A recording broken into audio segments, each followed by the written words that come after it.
Bonjour, bonsoir. Na mutunyo so oya kozwa occasion ya kolanda émission na ngala mukola lelonga ndeko na bino ya mwasi na kombo ya Bijou d'Or. Lelonga mama Bijou d'Or tolo bakena butu mobima na lalite. Eza maka mususu o sala ngona moi boye et continuer tina butu. Mwana mwasi moko boye mwana moko boye ya mwasi. Nazana problème na bango, nga na yebi ke problème onga nazana ngona bino, eza problème ya moi, eza problème ya butu te. Na banda kolota yo kala, na si na yebi sa batu na yo. Na banda kolota yo kala, na lota kayo. Na lota kayo lisusu te parce que nazala lisusu na ba contact na bino te. Ka makambo ebimi boye na komi kolota yo lisusu na butu.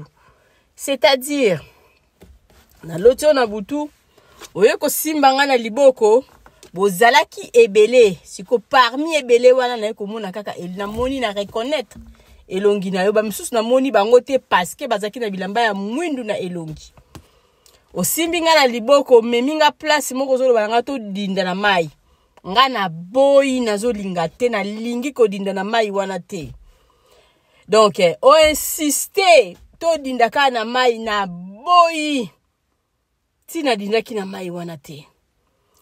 Après, pongi na ngai kosila na ba 3 heures na bandi kolola bi oh.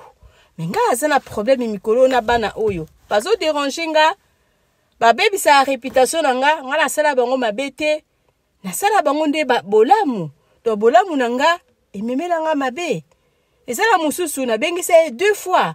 Na ke kozwa yo esimba kite na mukanda ya jeune fille na nga. Esimbi te.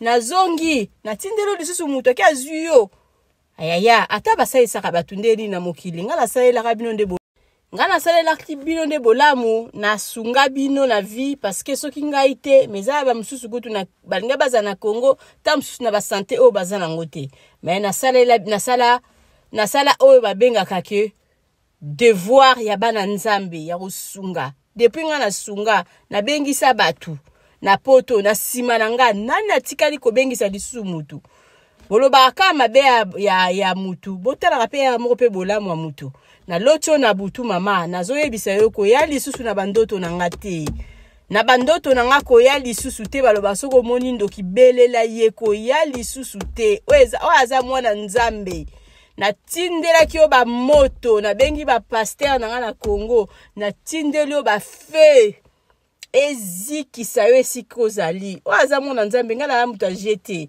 siko kufa mena kufa ta msuna na ba mboka kuna menza salanga ngoluti lelo yo bundisanga oya ko bundisa so bolingi boye ba mutu ya ndoki mwana boye ba mutu ya ndoki bazaka ba impoli babanga ba mikolo te nde ba ndoki ndoka kokoza na moi boye abota te mena butu ana bana ndoka kokoza na moi boye abota abala te na butu azana mobali na bana omona mutu moko empoli amakaka batu ba respect ndoki basinya bandoki ngala salela bino nde bolamu ya boluka ngana butu te na butu penza bokutana na nzambe na wala kisabino kingana za mona le roi des rois na tindela kibino ba moto eziki sabino omweke ngai na sala bino mabe na sala bino bolamu na mema ba mususu na bopito na sala makambo ebele na lamba na sukola bin ba misusu et puis nini lisusu na mema bino na poto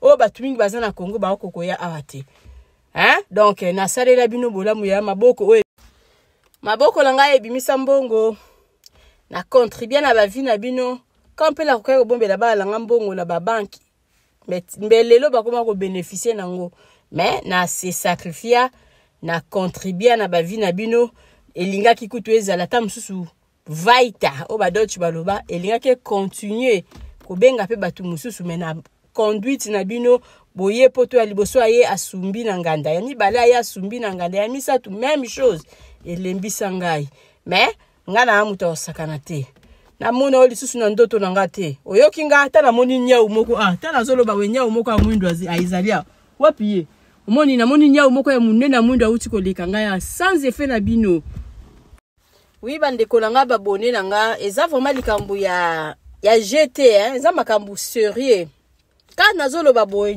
moko ya munene na mona kia leki et puis la fungoli portière na luki nyau nya wa limwe Donc en tout cas bon mekanga te bon mekanga ite nazana ba papa oya molimo o basunga kanga na pesa ba don na salaka na tinda ba action de grâce na ba église. Donc ndenge zabu na sala na pesa ka dim na ba église.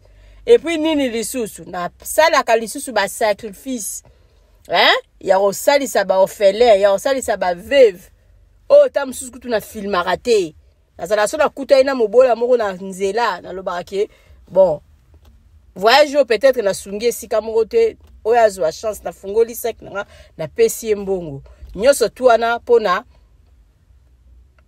na luka mapamboli na modeli na ngai soki mutu atumolinga na bele la biloko nga na sunga kabatu pona donc nzambe ayoka donc na zo bele la nzambe o nga na pesa na tinda ba orphelin ba mela ba jus ba liaka biloko na mbongo na nga ba veuve ba koka na sunga kabatu o na yebite na nzela.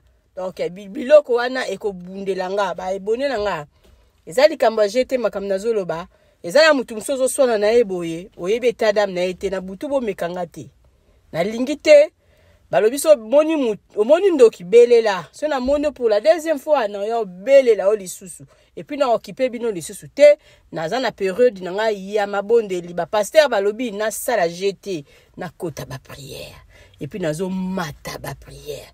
OK? Bonjour la famille, Mama Bijou nae ko présenter bino appartement na biso o ezala canaré des chaussées to benga kango appartement numéro 1. Appartement na biso numéro 1 oyo ezali na chambre, salon, cuisine. Toza na chambre, salon, cuisine. Donc appartement na biso eza propre makasi. Donc o bozomona eza na salle à manger. Bakiti nango yango yo appartement la biso o eza nango na prix moko ya makasi te. Mama Bijou lobi benga ye osala réservation ya appartement oyo bozomona ndenge ezali propre.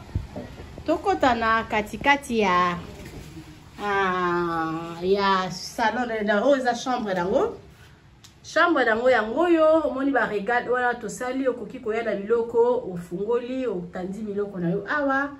Donc lit nango ezala ngo lit à 2 personnes.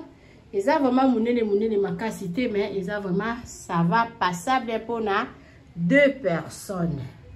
Eza na climatiseur, chambre na biso yango yo. Tokota totala toilette nango. Toza la douche na biso douche debout. Oboni toilette yango na place à kobrosser yango yo. Donc appartement, chambre, salon, cuisine, toujours que les koluka. Cuisine nango vraiment eza propre makasi, eza pona bino bato bozotala pona babone ya Mama Bijou bato mopesanga confiance boya na appartement oyo appartement numéro 1 Mama Bijou lobi bokozala jamais de si total sko cuisine nango.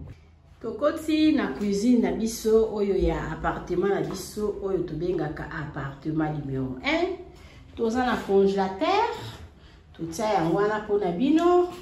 Toza na frigo, toza na cafetière et puis toza na réchaud ya 4 plaques. Cuisine na biso eza munene makasi, botala eza na espace. Cuisine na biso yango yo okoki pe kotia bakiti awa. Ovandi ozolamba okozala jamais dessus. Omoni cuisine na biso yango yo eza wana po na bino.